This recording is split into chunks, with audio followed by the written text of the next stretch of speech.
Hi friends, good morning. మనం రోజు చెప్పుకుంటున్నాం కదా, మీనా నవల ఎద్దనపూడి సులోచనారాయణ గారిది మొదటి భాగంలో 22 పార్ట్ అనమాట. ఇవాళ వాయిస్ ఓవర్ ఇస్తున్నాను. 2 రోజుల తర్వాత ఆచార్యులు గారు బందర్ నుంచి తిరిగి వచ్చారు. ఆయన ఇంటికి వెళ్లకుండా సరాసరి ఇక్కడికే వచ్చాడని చేతిలో ఉన్న సంచి గొడుగే చెప్తున్నాయి. వీధి గుమ్మంలోంచే కమలమ్మ కృష్ణ అంటూ కేకలు పెడుతూ వచ్చాడు. రండి రండి, ఊరి నుంచి ఇదేనా రావడం అంటూ అత్తయ్య ఎదురెళ్ళింది. అవునమ్మా, ఇంకా ఇంటికి కూడా వెళ్ళలేదు అన్నాడు ఆయన లోపలికి వచ్చి మంచం మీద కూర్చుంటూ. వెళ్ళిన పని ఏమైంది? కాయా పండా? నేను చేయి పెట్టిన ఏ పనైనా కాయ అవ్వటం నువ్వు చూసావా? పోనీ విన్నావా? ముక్కుపొడం పీలుస్తూ అన్నాడు ఆయన. అక్కడే నిలబడి ఉన్న నేను ఆ మాట వినగానే అత్తయ్య ముఖం దీప్తివంతం అవటం చూస్తూనే ఉన్నాను. ఏమన్నారు వాళ్ళు? ఆనందాన్ని కుతూహలాన్ని అణుచుకుంటున్న స్వరంతో ఆదుర్దాగా అడిగింది. ఏమంటారు? పిల్ల అన్ని విధాలా నచ్చింది. నచ్చుతుందనే నమ్మకం ఉండబట్టే నేను తీసుకువచ్చాననుకో. అయితే కుదిరినట్టేనంటారా? కుదిరినట్టే. మిగతా విషయాలు మాట్లాడుకోవడానికి కృష్ణుడిని వెంటబెట్టుకుని వస్తానని చెప్పాను. నువ్వు ఎప్పుడు వెళ్ళమంటే అప్పుడు బయలుదేరతాను. అయ్యో, నా మొహం నాకేం తెలుస్తుంది బాబాయ్ గారు. మీరు మంచి రోజు చూడండి. మీరు ఏ రోజు అంటే ఆ రోజు వాడు బయలుదేరి మీతో వస్తాడు. అబ్బాయి లేడా ఇంట్లో? లేడు. లైబ్రరీలో ఏదో మీటింగ్ ఉందని గౌరరాజు గారు కబురు పంపితే వెళ్ళాడు. వచ్చేస్తాడు ఇప్పుడే. సరే, నేను వెడతాను మరి అంటూ ఆయన లేచాడు. ఆగండి, కాఫీ తాగి విడుదరు గాని అంటూ అత్తయ్య వంటింట్లోకి పరిగెత్తింది. ఇప్పుడేం కాఫీ తల్లి, నేను ఇంకా స్నానం చేసి సంధ్య వార్చుకోలేదు. ఈ వార్త మీకు చెప్పాలనే ఆత్రంతో చీకటితో లేచి మొదట బస్సుకే చక్కా వచ్చాను. దేవుడు మిమ్మల్ని చక్కగా చూస్తాడు. మీ పుణ్యం ఊరకే పోదు బాబాయ్ గారు, అత్తయ్య వంటింట్లోనే అంది. అన్నం కోసం పెట్టిన మరుగుతున్న నీళ్లల్లోంచి కాసిని తీసి ఇత్తడి గ్లాసు నిండా చిక్కగా వేడివేడిగా పగలు కక్కుతున్న కాఫీ తెచ్చి ఇచ్చింది. స్నానం చేయలేదని తాగనని చెప్తున్న ఆచార్యులు గారు బెట్టు ఆ కాఫీ చూడగానే సడలిపోయింది. వద్దంటూనే కాఫీ గ్లాస్ తీసుకుని రుచి చూస్తూ తల పంకిస్తూ, కాఫీ తాగాలంటే నీ చేత్తో కాచిందే తాగాలమ్మా. ఎన్ని చోట్ల తాగాను కానీ ఈ రుచి రానే రాదు. నీ చేతిలో ఏముందో ఏమో అన్నాడు. ఆయన గ్లాసుడు కాఫీ ఊదుకుంటూ ఒక్కొక్క గుక్క తాగే లోపల అత్తయ్య లాంఛనాల విషయం గురించి ఏమిస్తే బాగుంటుందో సలహా సంప్రదింపులు చేసింది. ఆయన చాలా తేలికగా చెప్పేశాడు. ఏముందమ్మా, ఆడపిల్లలందరికీ కలిసి 1116, అత్తగారికి 2 కాసుల బంగారం 116, పిల్లాడికి వెండి కంచం, చెంపు, పట్టుబట్టలు, మిగతావి మనకు తెలిసినవేగా. పానకం బిందెలు, బొట్టు పెట్టెలు, కాళ్ళు కడుగు పళ్ళెము, ఇవన్నీను. కుర్రాడు మాత్రం ఏమిచ్చినా ఏమి ఇవ్వకపోయినా తనకి రేడియో కావాలని నోరు తెరిచి చెప్పాడు. రేడియోదేముంది, ఈ రోజుల్లో ఎంత పెట్టినా వస్తుంది. ఇచ్చినా మన అమ్మాయికే ఉంటుందిగా. మర్చిపోయాను, అప్పగింత బట్టలు కుటుంబంలో అందరికీ కాకుండా మరో 4 జతలు ఎక్కువ కావాలన్నారు. పిల్లాడికి 3 మేనత్తలు ఉన్నారట. వాళ్ళు పెద్ద హోదాల్లో ఉన్నారు. వాళ్ళకి అప్పజెప్పబోతే బాగుండదు. తర్వాత పిల్లాడి అమ్మమ్మ, తాతయ్య ఉన్నారట. వాళ్లకున్న ఎకరం పొలం వాళ్ళ తదనంతరం ఈ కుటుంబానికే రాస్తారట. వాళ్ళకి పెట్టకపోతే బాగుండదు. ఇంకో విషయం ఏమిటంటే, వాళ్ళు ప్రస్తుతం పిల్లకి నగలేమి పెట్టమని చెప్పారు. వాళ్ళ ఇబ్బందులేవో వాళ్ళు చెప్పారు. కాలం కలిసి వచ్చి ఆ అమ్మాయి పేరు బలం మీద ఏదైనా డబ్బు వస్తే అమ్మాయికి చేయిస్తారట. నగలదేముందిలేండి అంది అత్తయ్య. పిల్ల నచ్చిందని ఆచార్యులు గారు చెప్పగానే పెట్రోమాక్స్ లైట్లా వెలిగిన ఆవిడ ముఖం కట్నాల జాబితా వినగానే కొడిగట్టిన దీపంలా మారిపోయింది. అక్కడే నిలబడి ఇవన్నీ వింటున్న నాకు ఒళ్ళు మండిపోయింది. ఆ కోతి ముఖానికి ఇవన్నీ కావాలా? అత్తయ్య ఏమైనా అనుకుంటుందేమోనని వెనక్కి తగ్గాను. కానీ లేకపోతే ఇవి చాలండి, ఇంకేమీ అవసరం లేదా అంటూ వెక్కిరించిన హేళన చేసేదాన్ని. ఆచార్యులు గారు ఖాళీ చేసిన గ్లాసు క్రింద పెట్టి సంచి గొడుగు తీసుకుంటూ, మరి నీ వస్తానమ్మా, ఈ కృష్ణుడు రాగానే అన్నీ చెప్పు.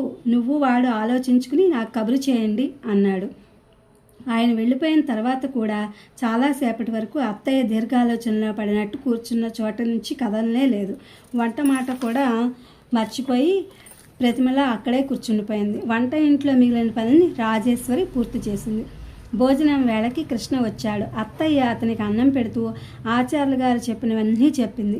లాంఛనాల మాట వినగానే నేను ఊహించినట్టుగానే మండి పడలేదు అతను. నెయ్యి వేయించుకుంటున్న వాడల్లా నవ్వుతూ తలెత్తి, చాలా ఆ కోరికలు ఇంకేమైనా ఉన్నాయా? కట్నం వద్దంటూ మంచి బేరమే. అవునులే, ఇటు కట్నం తీసుకోలేదని పేరు దక్కుతుంది, అటు కానుకల రూపంలో అసలు కావాల్సింది ముట్టటము ముడుతుంది. మంచి పద్ధతి, తెలివైన పని అన్నాడు. ఏమోరా నాయన, నాకు తెలిసినంతవరకు ఇంతకు మించిన సంబంధం రాదని అనిపిస్తోంది. ఒకవేళ వచ్చినా వాళ్ళ కోరికలకి మనం అందుకోలేం. భగవంతుడి దయ వల్ల ఇదైనా స్థిరపడి అది ఒక ఇంటిది అయిపోతే. అత్తయ్య కంఠం ఉనికింది. ఏమిటమ్మా నువ్వు అనేది? ఒక ఇంటిది కాక మన ఇంటిగా పట్టుకుని కూర్చుంటుంది అనుకున్నావా అన్నాడు. అత్తయ్య బ్రతిమలాడుతున్నట్టుగా అంది. నువ్వు ఈ సంబంధం విషయంలో అభ్యంతరాలేమీ చెప్పకురా నాయన. మనం ఎలాగో 2-3 వేలు కట్నం ఇవ్వడానికి సిద్ధంగా ఉన్నాం. పోనీ అది ఈ రూపంలో అనుకో. ఎందుకు అనుకోవాలమ్మా? ఒక విషయాన్ని మరో విషయంగా ఎందుకు చూడాలి? కావాలంటే కట్నం తీసుకోమని, నాకు అభ్యంతరం లేదు. అత్తయ్య నిస్సహాయంగా అంది. ఆవిడ కళ్ళల్లో అసహనం తొంగి చూసింది. నాకు తెలుసు, నేను ఇంత క్రితం నుంచే ఇదే గుంజాటను పడుతున్నాను. నీ మొండితనం నాకు తెలియంది కాదుగా. నాకు ఈ భయం ఉండనే ఉంది. నువ్వు ఒప్పుకోవని నాకు ముందే తెలుసు. ఏం చేస్తాను, దాని కర్మ. పెళ్ళయ్యే రాత దాని మొహాన ఉందో లేదో. అమ్మా, ఏమిటి నువ్వనేది? నేను దానికి ఆవేశంగా ఏదో అనబోయి కృష్ణ హఠాత్తుగా తగ్గాడు. అతని స్వరం అనుకోకుండా మృదు గంభీరంగా మారింది. నిదానంగా చెప్పాడు.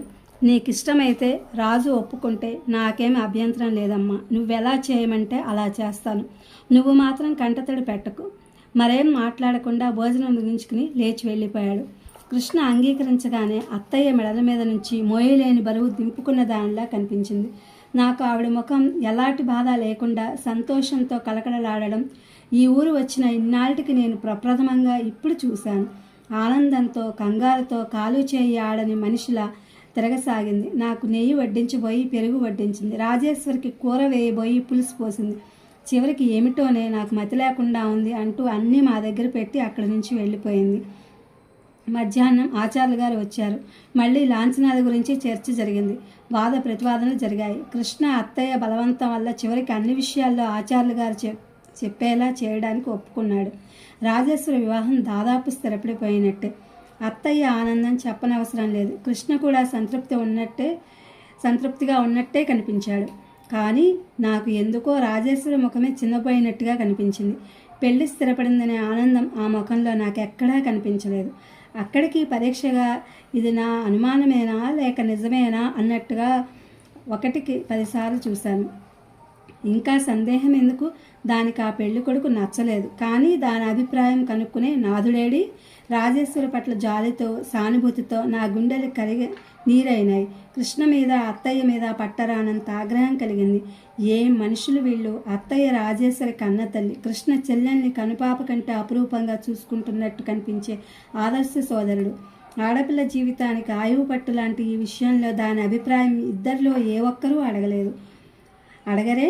వాళ్ళ మెడలో భరించలేని గుదిబండలా ఎప్పుడూ దీన్ని వదిలించుకుందామా అని ఎదురు చూస్తున్న మనుషుల్లా ప్రవర్తిస్తారే. నాకు మండిపోయింది. ఆపుకోలేనంత ఆవేశంగా ఉంది. నా స్వభావం చిన్నప్పటి నుంచి అంతే. ఎక్కడ ఏ కాస్త అన్యాయం చేసినా నా మనసు అగ్గి మీద గుగ్గిలం అయిపోతుంది. నేను అది చూస్తూ ఊరుకోలేను. రాజేశ్వరిని తిరగబడమని ప్రోత్సహిస్తాను. ఎదురు తిరిగి దాని ఇష్టాన్ని నిక్కచ్చిగా చెప్పగల ధైర్య సాహసాలు నూరిపోస్తాను. నోటి మాట రానట్టుండే ఈ అమాయకురాలిలా అవసరమైన రోషం, అభిమానం, పట్టుదల సృష్టించడం కనీస ధర్మం అనిపించింది.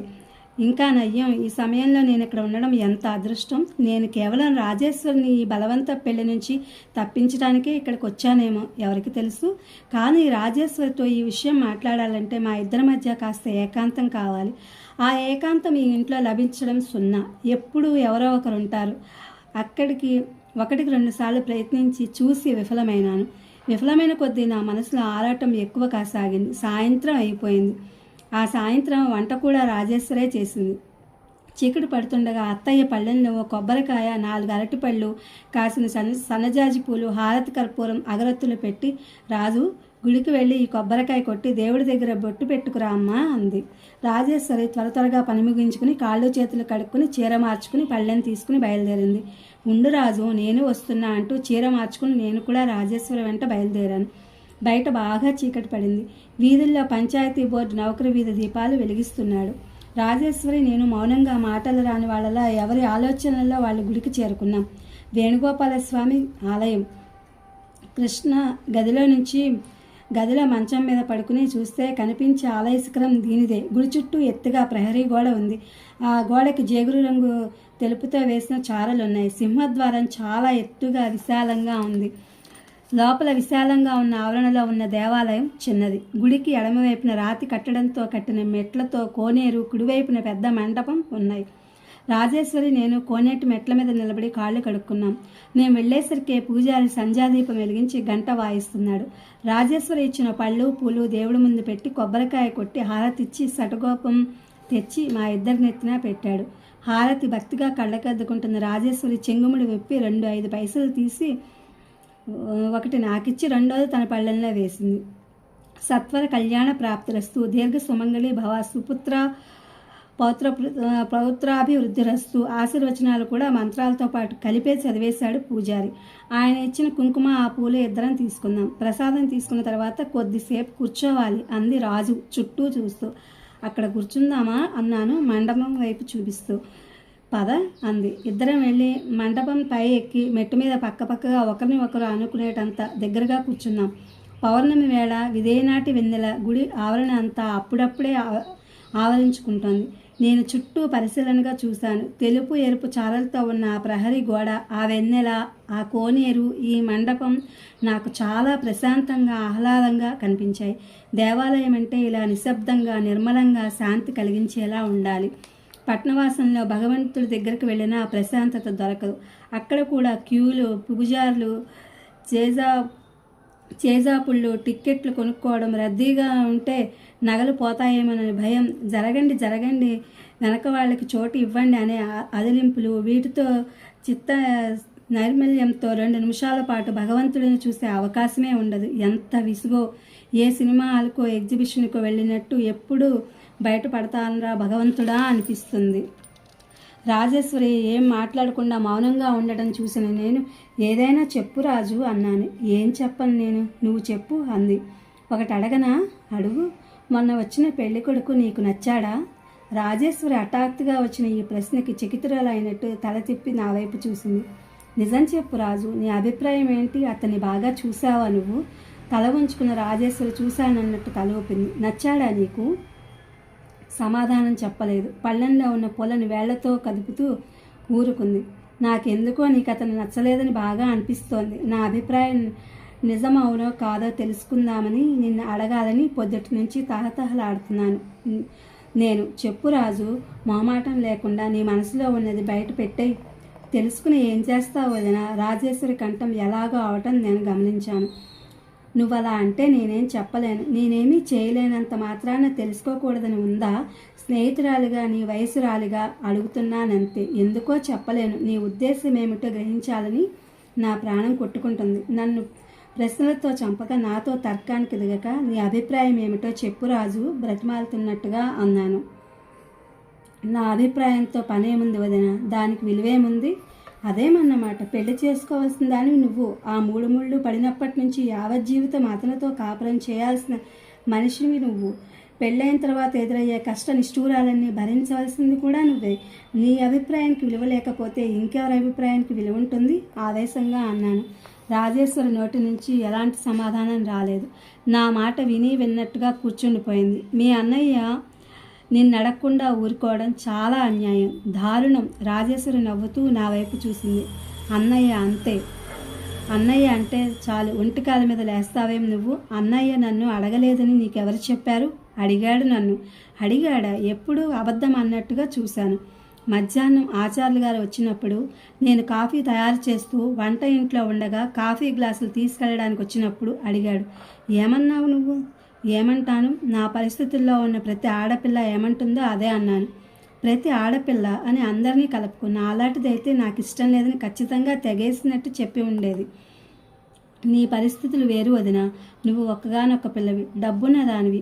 నువ్వేదన్నా చెల్లుతుంది. సామాన్య కుటుంబంలో నలుగురిలో ఒకరిగా పుడితే అలా కాదు. తాము పుట్టి పెరిగిన పరిస్థితులు పిల్లల స్వభావాలని చాలా తీర్చిదిద్దుతాయి. నువ్వే నా చోట్లో ఉండి కుటుంబం ఆర్థికంగా దిగజారి ఇబ్బందులకు గురై ఉంటే కనీసం నా బరువు తగ్గినా వీళ్ళకి చాలు అని అభిప్రాయపడి ఉంటే నువ్వు అదే పని చేసి ఉండేదానివేమో. బరువా? నువ్వు బరువేమిటి? నవ్వుతారు ఎవరైనా వింటే. కన్నవాళ్ళకి పెంచాల్సిన బాధ్యత లేదా? ఉంది, కాదనను, కానీ అది తల్లిదండ్రులకు మాత్రమే వర్తిస్తుంది. అన్నగారికి, అందులో సవతి అన్నగారికి అసలే వర్తించదు. మనం ఇక వెళదామా? ప్రసంగం పైన పొడిగించడం ఇష్టం లేని దానిలా రాజేశ్వరి లేవబోయింది. నేను చేయి పట్టుకుని లాగి కోలేశాను. సవతి అన్నగారే అంటావేం? మీ అన్నయ్యకి నువ్వు ప్రాణం కంటే ఎక్కువగా. ఇప్పుడు మాత్రం కాదంటున్నానా? కానీ వాని మంచితనం లోకువుగా చేసుకుని మోయలేని భారం వాని నెత్తి మీద వేసి మెడలు వంచడం న్యాయమేనంటావా? నేను సమాధానం చెప్పలేకపోయాను. నాకెందుకో రాజేశ్వరి తన మనసులో అభిప్రాయం తెలియనీయకుండా దాటేస్తోంది అనిపించింది. తెచ్చిపెట్టుకున్న కోపంతో నిష్ఠూరంగా అన్నాను. ఏవేవో చెబుతున్నావు తప్ప నేను అడిగింది మాత్రం చెప్పడం లేదు. నువ్వు చాలా గడుసుదానివి. ఇప్పుడు అర్థమవుతోంది నాకు. అవునులే, నేనెంతైనా పరాయిదాన్నే. నువ్వనేది నిజమే. 4 రోజులు ఉండిపోయేదాన్ని. నాతో ఎందుకు చెప్పాలి? చెబితే మాత్రం ఏం చేస్తుంది? అడగడం నాదే పొరపాటు. నా తెలివి తక్కువతనానికి క్షమించు. రాజేశ్వరి చప్పున నా చెయ్యి మీద తన చేయి ఆనించింది. అభిమానం, ఆప్యాయత పుష్కలంగా నిన్ను స్వరంతో అంది. వదినా, అలా అనకు. నీ సంగతి చెప్పనా? నువ్వు వచ్చిన రోజున మనిద్దరం ఒకరిని ఒకరు చూసుకున్న ముహూర్తం ఎలాంటిదో కానీ నేను నిన్ను విడిచి ఉండలేనేమో అనిపిస్తోంది. నువ్వు వెళ్ళిపోతే నాకు ఎంత శూన్యంగా దిగులుగా అనిపిస్తోంది. నువ్వు వహించలేవు. నువ్వు ఇక్కడి నుంచి వెళ్ళగానే నీ స్నేహితుల గొడవల్లో పడి మమ్మల్ని మర్చిపోవచ్చు. రాజు, నీకు 1,00,000 సార్లు చెప్పాను నాకెవ్వరూ స్నేహితులు లేరని. రాజేశ్వరి నా మాటలు వినిపించుకోకుండానే అనేసింది. మనిద్దరం మళ్ళీ కలుసుకుంటామో లేదో, కానీ నా మనసు నీ కోసం ఎప్పుడూ కలవరిస్తూనే ఉంటుంది. నువ్వు నాకొక తీయటి కలలా, ఎప్పటికీ మరపురాని జ్ఞాపకంలా నా మనసులో జీవితాంతం నిలిచిపోతావు. నువ్వు పరాయిదానిది కానే కాదు. రాజేశ్వరి చేతిని నేను గట్టిగా నొక్కాను. నాకెందుకు ఆ క్షణంలో రాజేశ్వరి మెడ చుట్టూ చేతులు వేసి ఆప్యాయంగా, అభిమానంగా తన గుండెలకి గట్టిగా హత్తుకోవాలి అనిపించింది. రాజు, నేనంటే నీకెంత ఇంత ఇష్టమని చెప్తున్నావు. మరి అలాంటి నాతో నీ అభిప్రాయం చెప్పటానికేం? రాజేశ్వరి ముఖం క్రిందకు వాలింది. తెలుసుకుంటే నీకేం వస్తుంది? ప్రతిదానికి ప్రయోజనం ఉండాలని అన్నయ్య అంటూ ఉంటాడు. మీ అన్నయ్య అంత మూర్ఖుడు, దౌర్జన్యపరుడు ఈ లోకంలో ఇంకెవరూ లేరని నా నమ్మకం. మా అన్నయ్య సమర్థుడు, మంచివాడు. ఈ ప్రపంచంలో ఇంకెవరూ ఉండరని నా విశ్వాసం. రాజేశ్వరి తల సగర్వంగా పైకి లేచింది. వెన్నెట్లో మెలమెలలాడుతున్న ఆ కళ్ళల్లో అన్నగారి పట్ల ఆరాధన, గర్వం తొణికిసలాడడం గమనించాను నేను. అవును పాపం, అందుకే చెల్లెలి మనసలాంటిదో గ్రహించకుండా కోతిలాంటి ఆ మనిషికి కుందనపు బొమ్మ లాంటి నిన్ను కట్టబెట్టాలని చూస్తున్నాడు మీ అన్నయ్య. మూర్ఖుడే కాదు, గుడ్డివాడు కూడా. కాపురాలు సవ్యంగా జరగడానికి అందచందాల కంటే మనిషి గుణగణాలు ఎక్కువ ముఖ్యమని మా అన్నయ్యకి బాగా తెలుసు. అయితే ఇక నీ కర్మ అనుభవించు అనుకుంటాను నేను. కృతజ్ఞురాలని. నేను ఓడిపోయిన దానిలా మొహం తిప్పుకుని బయట వెన్నెట్లోకి చూడసాగాను. లాభం లేదు, దీనితో తర్కించి ప్రయోజనం లేదు అనిపించింది. రాజేశ్వరి నాకు నచ్చజెప్పబోతున్నట్టుగా అంది. వదిన, నలుగురిలో పుట్టిన వాళ్ళు తమ ఆశలకి, సుఖాల కంటే కుటుంబం క్షేమానికి ఎక్కువ ప్రాధాన్యతనివ్వాలి. ఎవరి సుఖం వాళ్ళు చూసుకుంటే ఎలా? వ్యక్తులు స్వార్థపరత్వంతో నిండిన ఏ సమిష్టి వ్యవస్థలోనూ సుఖశాంతులు ఉండవు. అమ్మో, ఏమో అనుకున్నాను. మీ అన్నయ్య నీకు చాలా నేర్పాడే. జీవితాన్ని గురించి ఇంకా ఏమేం నూరిపోసాడో చెల్లెలు గారు. రాజేశ్వరి నా వ్యంగ్యానికి బాధపడలేదు. చిరునవ్వుతో సమాధానం ఇచ్చింది. అందని ఆశలకి పోయి బ్రతుకు అశాంతి చేసుకోకూడదు. ఉన్నదాంతో తృప్తి పడాలి. మనకి వీలైనంత వరకు ప్రక్కవాళ్ళు సుఖశాంతులకి చేయూతనివ్వాలి.